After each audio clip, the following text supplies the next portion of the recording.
Hello students, कैसे हैं आप सब। मैं हूं प्रज्ञा आपके सामने और मैं स्वागत करती हूं आप सभी का अड्डा जुडिशरी के चैनल पे। तो आज के जो हम इम्पॉर्टेंट सेशन में डिस्कशन में देखने वाले हैं वो एक बहुत ही महत्वपूर्ण प्रश्न है।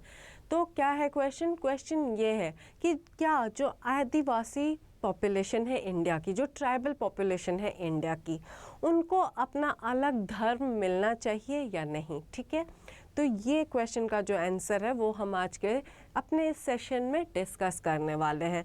बिकॉज़ बहुत सालों से जो ट्राइबल पॉपुलेशन है वो अपने एक अलग धर्म की मांग टाइम एंड अगेन करती आ रही है। तो आज का हमारा टॉपिक ऑफ डिस्कशन है सारना रिलीजियस कोड, सारना आदिवासी धर्म, जो कि मांग कर रही है आदिवासी पॉपुलेशन रिकॉग्निशन की इस धर्म को। तो सबसे पहले देखते हैं कि आखिर ये सारना रिलीजन है क्या, ये रिलीजियस कोड है क्या। तो अगर मैं इस रिलीजन की बात करूं, अगर मैं इस आस्था की बात करूं, तो बेसिकली ये लोग जो हैं वो नेचर वर्शिपर्स हैं, ये प्रकृति की पूजा करते हैं। और ट्राइबल पॉपुलेशन जो है ये अपना अलग रिलीजन बताती है इस सारना आदिवासी धर्म को। क्यों? क्योंकि इसमें ये नेचर की पूजा करते हैं। इसको हम लोग religion of the holy woods भी कहते हैं। ठीक है, तो ये डिमांड आज से नहीं है, ये काफ़ी सालों से ये डिमांड कर रहे हैं कि हमें अपना एक अलग रिलीजियस आइडेंटिटी चाहिए, हमें अपना एक अलग रिलीजन चाहिए। आगे बढ़ते हैं हम अपने इस डिस्कशन में। ठीक है, तो बेसिकली अगर आप सारना आस्था को देखेंगे ना, तो उसके 3 इम्पॉर्टेंट पिलर्स हैं या 3 मेजर स्तंभ हैं, या ये कह लीजिए कि 3 होली ग्रेल्स हैं।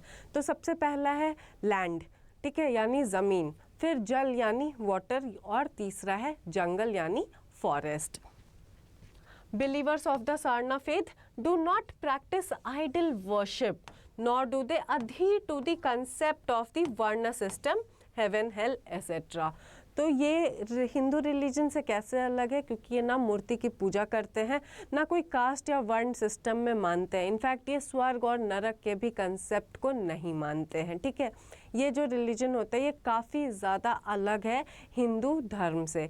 अगर आप इनके बर्थ से लेकर डेथ तक सोशल प्रैक्टिसेस देखेंगे, कल्चर देखेंगे, ये सब काफ़ी डिफर करता है, ना सिर्फ हिंदू धर्म से बट बाकी सब रिलीजन से भी। इसलिए ये लोग कह रहे हैं कि हमें अपना एक अलग रिलीजन चाहिए, जिसको ये सारना आदिवासी धर्म कहते हैं, और कहते हैं कि हमें अपना एक अलग रिलीजियस कोड बना के दीजिए। ठीक है, आगे बढ़ते हैं हम अपने इस डिस्कशन में। तो बेसिकली अगर हम सारना आस्था की बात करें तो एक मेजर फेस्टिवल होता है यहाँ पे सरहुल। ठीक है, अब इस फेस्टिवल में ये क्या करते हैं, ये वर्शिप करते हैं अपने एंसेस्टर्स को। ठीक है, अपने पूर्वजों को। अब आप पूछेंगे कि मैम बेसिकली ये ट्राइबल पॉपुलेशन जो ये कहाँ किन राज्यों में एग्जिस्ट करती है, कहाँ पाई जाती है? तो ये सबसे ज़्यादा पाई जाती है आपकी झारखंड में, फिर पाई जाती है बिहार में, वेस्ट बंगाल में, ओडिशा में, देन ये पाई जाती है आसाम में भी। ऑल्दो 29 स्टेट्स में है ये पॉपुलेशन, ट्राइबल पॉपुलेशन मोर और लेस हर स्टेट में है, बट इन स्टेट्स में जो ट्राइबल पॉपुलेशन है वो ज़्यादा है कंपैरेटिवली टू अदर स्टेट्स। आगे चलते हैं। अब देखिए, demand for a separate religious code, ठीक है, अलग धर्म की मांग। तो क्यों मांग कर रहे हैं आखिर अपने लिए अलग धर्म की? तो जैसा कि मैंने बताया कि सबसे पहले तो ये अपने आप को हिंदू नहीं कंसिडर करते हैं। ये कहते हैं हमारी जो पूजा है, हमारी जो आस्था है वो हिंदू धर्म से काफ़ी ज़्यादा अलग है, हमारी जो सोशल प्रैक्टिसेस हैं, कल्चर हैं, वो हिंदू धर्म से मेल नहीं खाती हैं। They demand that the Sarna religion code be given its own column in the delayed census of 2021। ठीक है, अब ये कह रहे हैं कि जो सेंसस जो 2021 में होने वाला था बट ये डिले हुआ क्योंकि 2021 कोविड ईयर था, उसमें हमें एक अलग रिलीजियस कॉलम दो। तो अगर आप 2021 या किसी भी सेंसस की बात करेंगे तो उसमें 6 ही रिलीजियस कॉलम्स हैं, Hindu, Muslim, Christianity, Sikhism, Buddhism and Jainism. इनकी डिमांड यह है कि उसमें हमारा भी एक अलग रिलीजन का कॉलम होना चाहिए जिसके तहत आप हमारी जनगणना करोगे। अगर आप सेंसस की बात करें तो 1871 से लेके 1951 तक ट्राइबल्स के लिए एक अलग कॉलम था सेंसस में, बट आफ्टर द इंडिपेंडेंस इनको काफ़ी सारी कॉन्स्टिट्यूशन एंड एडमिनिस्ट्रेशन जो भी है वो सेफगार्ड्स दिए गए। कॉन्स्टिट्यूशनल सेफगार्ड्स इनके लिए 5th schedule, 6th schedule etcetera, ठीक है। फिर प्रोसीजरल एंड एडमिनिस्ट्रेटिव सेफगार्ड्स भी हैं। ऑटोनॉमस डिस्ट्रिक्ट काउंसिल्स बना सकते हैं, ये अपने आप को खुद गवर्न कर सकते हैं, ठीक है। बट स्टिल इनका कहना ये है कि हमारी जो पॉपुलेशन है और अदर ग्रुप्स की जो पॉपुलेशन है उसमें फ़र्क आता जा रहा है। हमारी पॉपुलेशन जो है वो धीरे धीरे कम होती चली जा रही है, और जो भी हमें सेफगार्ड्स मिले हैं कॉन्स्टिट्यूशन में वो पॉपुलेशन के बेसिस पे मिले हैं। तो अगर हमारी पॉपुलेशन ही कम होती चली जाएगी तो वो सेफगार्ड्स भी मिलना बंद हो जाएंगे। हमें आप डी नोटिफाई कर दोगे 5th शेड्यूल से, हमें फिर अपना सेल्फ गवर्नेंस का राइट नहीं दोगे, ठीक है। फिर ये एक और चीज़ से डरे हुए हैं और वो है यूनिफॉर्म सिविल कोड।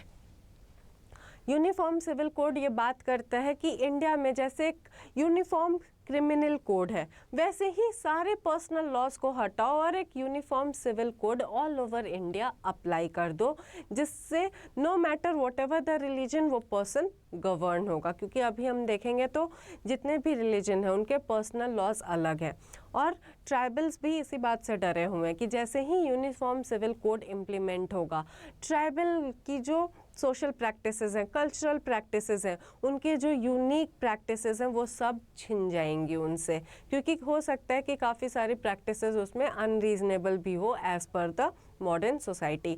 तो ये इस बात से भी डरे हुए हैं, इसलिए बहुत सालों से डिकेड्स टुगेदर से डिमांड कर रहे हैं कि इनकी एक सेपरेट रिलीजन होनी चाहिए और इनकी एक सेपरेट रिलीजियस आइडेंटिटी होनी चाहिए। अब आइए डिस्कस करते हैं कि एक सेपरेट रिलीजियस कोड को बनाने का प्रोसीजर बेसिकली क्या है हमारे इंडियन कॉन्स्टिट्यूशन में। अगर हम इंडियन कॉन्स्टिट्यूशन की बात करें तो कौन सा आर्टिकल है जो हमें रिलीजियस फ्रीडम प्रोवाइड करता है, वो है हमारा article 25 of the Indian constitution. Article 25 किस बारे में बात करता है? ये बात करता है किसी भी सिटीजन या दूसरे पर्सन्स की भी to practise their religion, to profess their religion, to propagate their religion freely throughout the territory of India। आप प्रैक्टिस भी कर सकते हैं, आप उसको फैला भी सकते हैं, आप उसको प्रोफेस भी कर सकते हैं, ठीक है। और ये सब आपको रिलीजियस फ्रीडम है through out the territory of India. अब बात करते हैं कि आर्टिकल 25 जो है वो भी 6 रिलीजियस कोड को ही रिकॉग्नाइज करता है, हिंदू, मुस्लिम्स, क्रिश्चियनिटी, ठीक है, सिखिज़म, बुद्धिज़्म एंड जैनिज़्म।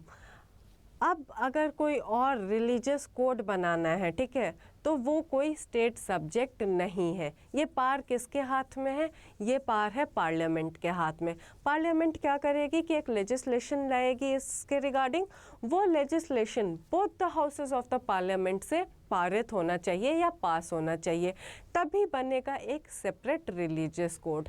अब बात करते हैं कि क्या हुआ है इस संदर्भ में। तो बेसिकली झारखंड गवर्नमेंट ने एक स्पेशल सेशन बुला के यूनियन गवर्नमेंट को रिक्वेस्ट किया है कि आप सारना रिलीजियस कोड को रिकॉग्नाइज करिए as a separate religious code.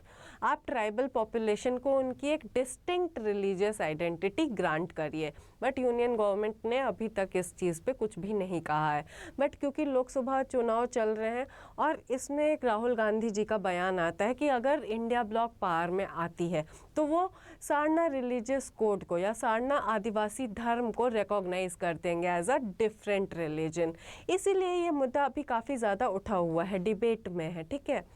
तो with this we come to a conclusion of our today's discussion. हमने देखा कि सारना आदिवासी धर्म क्या है, बेसिकली क्यों वो लोग ये चाहते हैं कि उनको ये डिफरेंट रिलीजियस आइडेंटिटी मिले, ठीक है। हमने ये भी देखा कि अगर कोई डिफरेंट रिलीजियस कोड बनाना है तो क्या प्रोसीजर फॉलो होगा उसके लिए हमारे इंडियन कॉन्स्टिट्यूशन के अकॉर्डिंग।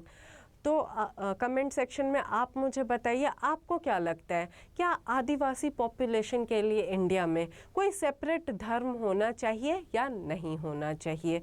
ज़रूर बताइएगा मुझे कमेंट सेक्शन में। और अगर आप मुझसे पढ़ना चाहते हैं तो आप ज्वाइन कर सकते हैं हमारा जस्टिस बैच। ठीक है, बहुत ही अफोर्डेबल बैच है जिसमें हम लोग प्रीलिम से लेके इंटरव्यू तक की तैयारी आपके लिए करवाएंगे। और तो और ना सिर्फ मेजर लॉज बल्कि माइनर लॉज भी कवर करवाएंगे। ठीक है, बाकी तो जैसा कि मैं आपको हर सेशन में बताती हूँ, अडैप पे मेरा सेशन चलता है लॉ MCQs का मंडे टू फ्राइडे 2 बजे। आप चाहें तो वो सेशन बिल्कुल फ्री ऑफ कॉस्ट ज्वाइन कर सकते हैं। सिर्फ आपको अडैप इंस्टॉल करना है और उस पर अपने आप को रजिस्टर कर लेना है। अगर आपको ये डिस्कशन अच्छा लगा तो वीडियो को ज़रूर लाइक करें, चैनल को सब्सक्राइब ज़रूर करें for more such interesting content. Thank you.